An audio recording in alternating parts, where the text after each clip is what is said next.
পা ছুঁয়ে সালাম করার মতো কোনো ধারণা ইসলাম আমাদেরকে দেয়নি, যার কারণে পা ছুঁয়ে যে কাজটা করি এটাকে আসলে সালাম বলাটাই সঠিক নয়, এটা কোনো সালামই নয়।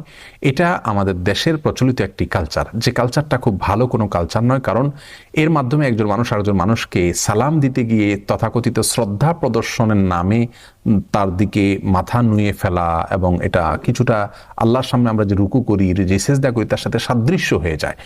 তো কোনো মানুষকে সম্মান দেখাতে গিয়ে আল্লাহর জন্য আমরা যেভাবে সম্মান নিবেদন করি সেইভাবে সম্মান নিবেদন করা, এটা আমাদের তাওহীদের সঙ্গে যায় না। সেই জায়গা থেকে পা ছুঁয়ে সালাম দেওয়া এটা সুন্নাহ বিরোধী কাজ, এটা অনুত্তম কাজ, এটা ভুল কাজ, এটা শিরকের সাথে সাদৃশ্যপূর্ণ কাজ। আমি শিরক সরাসরি বলছি না, শিরকের সাথে সাদৃশ্যপূর্ণ কাজ, বিধায় এটা আমাদের পরিহার করা উচিত।